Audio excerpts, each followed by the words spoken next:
E aí, pessoal, beleza? Estamos aí de novo, nossa quarta aula, então. Então, a aula vai ser. A gente está aí, nosso módulo 1, né? Pedologia. E nossa aula 4, então, será espessura, cor, textura e estrutura do solo. Tá? Características morfológicas, a espessura, cor, textura e estrutura do solo. Falei na última aula que hoje a gente ia começar já a parte de nomenclatura ali, de nomes e tal, mas na verdade hoje a gente vai ver as características morfológicas para na próxima aula a gente entrar daí de fato na identificação do solo, beleza?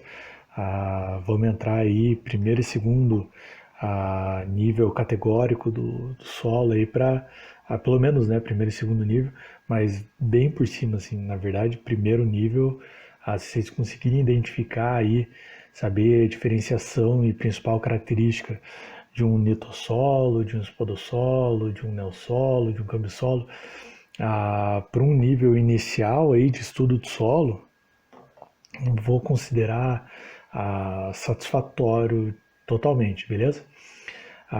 Para efetuar a descrição de um perfil de solo, a gente precisa conhecer um livro, né? Sistema Brasileiro de Classificação do Solo. Esse aqui está na terceira edição, é da Embrapa, beleza? Não sei, tem as versões mais antigas na internet. Esse aqui eu não sei se tem na internet. Se der uma procuradinha até acha em PDF, mas não é um livro caro para você ter. Para quem for trabalhar aí na área, se realmente quero fazer agronomia ou vou trabalhar como técnico agrícola, cara, precisa ter, tá? Ele te dá um bom amparato aí quando você chegar aí numa propriedade e visualizar determinado perfil de solo e conseguir compreender o que é aquele solo e qual que é a aptidão que aquele solo vai possuir.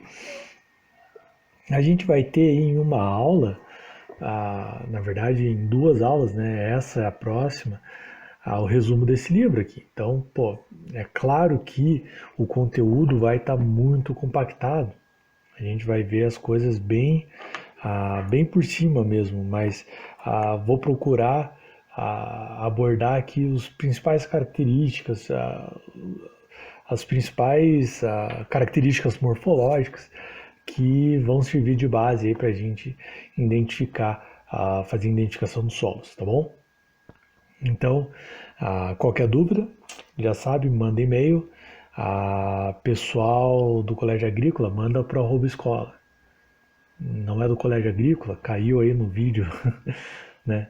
E tem alguma dúvida, tu pode mandar aí pelo canal mesmo ou no meu e-mail aí que eu sempre deixo nos momentos iniciais da aula, beleza?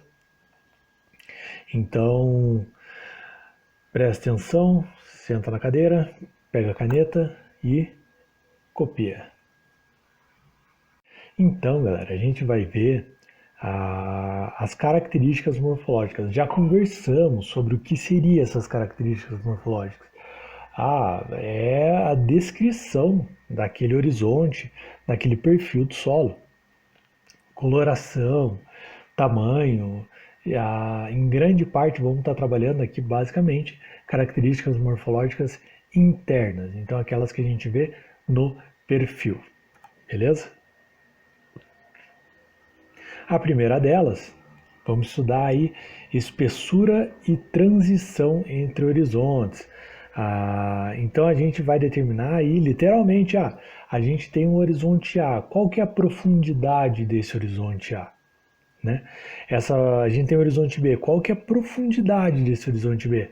Isso aí vai indicar muita coisa para a gente, idade geológica, questões sobre o clima, tudo isso aí a gente consegue ter ideias em função da espessura de transição entre os horizontes. Então a gente tem ali, como que a gente vai fazer isso, né? Fita métrica, não tem outro jeito, né?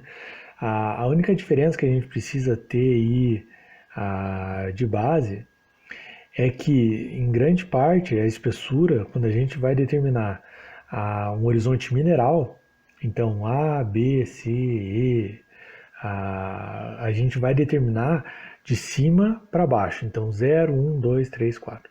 Ah, mas é um solo de floresta, a gente tem ali a presença do horizonte O. O horizonte O a gente vai fazer de baixo para cima. A gente vai zerar ele, aí 0, 1, 2, 3, tá? Então o zero ele sempre vai estar, para vocês decorarem, o zero, tanto para horizonte mineral quanto para horizonte orgânico, vai estar no mesmo ponto, aonde? Na transição, aonde eu deixo de ser orgânico e passo a ser mineral. Então, horizonte mineral é de cima para baixo. Horizonte orgânico é de baixo para cima. Bom, eu tenho um perfil do solo. E aqui nesse perfil do solo, ele está localizado numa floresta. Então, ele tem acúmulo de material orgânico. Beleza? Aí aqui eu teria o horizonte A, horizonte B, horizonte C e a rocha, beleza? Bom, como que eu vou determinar a espessura? Se eu estiver determinando, por exemplo, eu quero aqui a profundidade do horizonte A mais B, que seria o nosso solo, né? Então eu vou pegar aqui uma régua,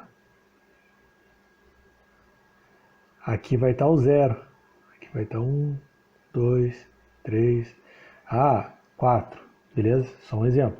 Então, eu marquei o zero aqui, ó, no topo do horizonte mineral. Eu quero saber qual que é a espessura do horizonte orgânico. Aí eu viria com uma réguazinha aqui. Aqui está o zero. No 2 aqui já chegou no meu na espessura do horizonte orgânico. Então, os horizontes orgânicos eu vou medir de baixo para cima. Os horizontes minerais de cima para baixo. Beleza? Uma segunda característica morfológica e muito importante agora, preste uma atenção assim redobrada, né? Seria a cor do solo. A coloração do solo me diz muito, mas muito mesmo sobre características de formação daquele solo. Então vamos lá. Bom, a primeira coloração aí que chama atenção é do primeiro horizonte ali, o horizonte A. Então, colorações escuras. O que ela indica? Ela indica basicamente acumulação ou presença de matéria orgânica. E está extremamente relacionado ao horizonte A, porque se a gente lembrar o que é o horizonte A, é um horizonte mineral, bem temperizado, tá? Porém, recebe acúmulos de matéria orgânica, recebe aportes de matéria orgânica. Isso é o que diferencia o horizonte A do horizonte B. Esse aporte de matéria orgânica vai trazer uma característica. Que característica? Coloração escura. Como que eu consigo determinar, diferenciar o horizonte A do horizonte B? Coloração escura do horizonte A. Tá bom? Professor, mas eu vi aí umas fotos da internet que um horizonte B e ele tinha lá umas faixas bem escurecidas, quase preto. Isso aí pode indicar a presença de óxido de manganês. Tá? É um outro processo que está ocorrendo, mas aquilo não é matéria orgânica, tá bom? Não é nosso foco aqui, a gente precisa entender essa coloração escura no horizonte A, que é o que vai diferenciar ali o horizonte A. O que é coloração escura no horizonte A? Matéria orgânica, tá bom? Aí, bom, outra coloração bem comum no solo, cores avermelhadas, tá? Poxa, tem muito solo vermelho aí, vão lá, norte do estado, aqui do Paraná, região aí, alguma coisa de Ponta Grossa, Londrina, Maringá, solos, pessoal Londrina, lá os pés vermelhos, né? Por quê? Essa coloração vermelha, ela vai me indicar algo muito característico, que é uma condição de boa drenagem mesmo. Quanto melhor essa aeração do solo, mas eu vou formar óxidos. Óxidos. Como que eu formo óxido? Para formar óxido eu preciso de oxigênio. Tá? Eu tenho uma ótima condição de aeração. Eu tenho uma ótima oxigenação do solo. Eu vou formar um óxido de ferro denominado hematita. Hematita lembra de hemobanco, hemoglobina. Isso aí tudo tem relação com o sangue, que é vermelho. Hematita é vermelha. Tá aí a fórmula dela, Fe2O3. Então, essa hematita ela é formada em boas condições de drenagem, com ótima oxigenação do solo. Eu vou formar esse óxido de ferro denominado hematita. Eu tenho solos em contrapartida mais amarelados. Sim ou não? Esses solos mais amarelados, qual que é a característica dele? Ele é um solo que possui uma boa drenagem, mas não tão boa quanto solo vermelho. Tá? Por exemplo, é uma região onde o regime pluviométrico é normal, só que eu tenho uma pendente e eu tenho uma pequena bacia, aqui, uma área um pouco mais plana. Nessa porção onde a água é um pouco mais plana, onde a área é um pouco mais plana, quando chove eu acumulo mais água e essa água demora um pouco mais de tempo para infiltrar. Essa condição de ter água um pouco mais de tempo, eu retiro um pouco o oxigênio do solo. Compreende isso? Se eu tenho água, eu estou ocupando ali os macroporos com água, então eu tenho uma condição, eu tenho um período de tempo onde eu tenho menor oxigenação do solo. Se eu tenho uma condição de boa drenagem, ainda é boa drenagem, porém possui períodos em que aquele solo fica um pouco mais úmido, eu não vou formar óxidos de ferro denominados hematita. Eu vou formar um óxido de ferro denominado goetita. Essa goetita, tá aí a fórmula FeOOH. Tá? E ela vai dar essa coloração mais amarelada do solo. Então, ela é em condição de boa drenagem? Mas uma condição inferior ainda da onde eu teria potencial de produção de hematita. Como que eu vou decorar isso aí? Pensa o seguinte, a fórmula da hematita é Fe2O3, então tem 3 átomos de oxigênio, bem oxigenado. A fórmula da goetita é FeOOH, só tem 2 oxigênios. Então, possui oxigênio? Possui, mas não tanto quanto em condições onde eu formaria hematita. Em condições intermediárias, eu tenho solos mais amarronzados, que é justamente a junção. Aí eu tenho hematita, tenho goetita, tenho vermelho com amarelo, solos marrons, tá bom? Então, segue mais ou menos esse conceito. Agora, vamos pensar no extremo, tá? Agora eu não tenho mais oxigênio no solo. Onde próximo de um rio ou numa região daí realmente abaciada, eu tenho acúmulo de água na maior parte do ano. Então tem uma camada do solo que não possui oxigenação, não tem oxigênio. Se não tem oxigênio, eu vou formar óxidos. Eu já não formo mais óxidos. O que vai acontecer? Eu vou ter colorações acinzentadas. Então já viram regiões de banhado? Às vezes você até tem uma condição de boa drenagem superficial, aí você tem solo um pouco mais amarelado em cima, tal, e você vai cavando, aí você encontra água. Que cor que é aquele solo? Ele é um solo cinza. O que está acontecendo ali? Naquela camada onde eu tenho água constantemente, eu não tenho a oxidação do ferro. É o processo inverso, eu tenho a redução do ferro. O ferro, quando reduzido, ele fica solúvel em água. Ele fica solúvel em água e o que acontece? Vai embora. Tchau, ferro. Aí eu já não tenho mais o ferro, que era o componente que estava dando coloração amarelada, avermelhada, marrom para o meu solo. Eu não tenho mais esse ferro, que cor que o solo fica? Cinza, fica opaco, né? Fica sem cor, sem vida. Por quê? Porque aquele ferro que estava presente ali, por não ter oxigênio, ele é reduzido. Quando ele é reduzido, ele fica solúvel em água e vai embora.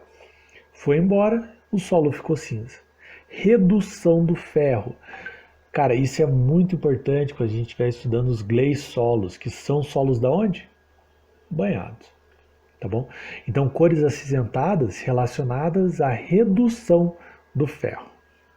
Show de bola. Próximo ponto, vamos para as cores esbranquiçadas, cores claras, tá? Aqui é um processo bem diferente da gleisação. Às vezes, olhando a foto, é um gleissolo também não. Aqui, o que acontece? A gente tem aqui um horizonte que ele vai estar relacionado, um horizonte mais claro, que vai estar relacionado a alta quantidade de areia. Vamos lembrar da última aula, acho que foi da última aula, que a gente comentou do horizonte E, de eluviação. Lembram da característica dele? Muita areia, aquela areia, ela perde a capacidade de retenção dos óxidos de ferro, que são os materiais corantes, perde a capacidade de retenção da matéria orgânica, que é material corante, e esse material ele acaba sendo lixiviado para porções mais baixas, lá para o horizonte B, por exemplo. Aí eu tenho um horizonte que é basicamente formado de areia. Por que, que ele fica branco? Porque a maior parte das nossas areias aqui são minerais claros, caulinita, grãos de quartzo, então, onde tem muita areia mesmo. Aquela areia não tem capacidade de retenção daquele material corante, aquele material corante acaba sendo lixiviado para as porções mais baixas. Aí chega embaixo dessa camada, desse horizonte E, a gente volta a ter óxido. Por quê? Porque esse óxido está relacionado com a argila. Ele deveria estar no horizonte E, mas como o horizonte E só tem areia, a areia não tem capacidade de retenção de nutriente. E ele acaba ficando solto e sendo lixiviado. E vai se concentrar aonde estão as argilas. As argilas elas acabam descendo e se concentrando no horizonte mais abaixo. Aí tem argila, aquele óxido vai ficar preso ali nas argilas, o solo volta a ficar vermelho. O solo volta a ficar amarelo, ou o solo volta até ficar um pouco escuro, até alguma matéria orgânica que pode estar descendo lá para baixo.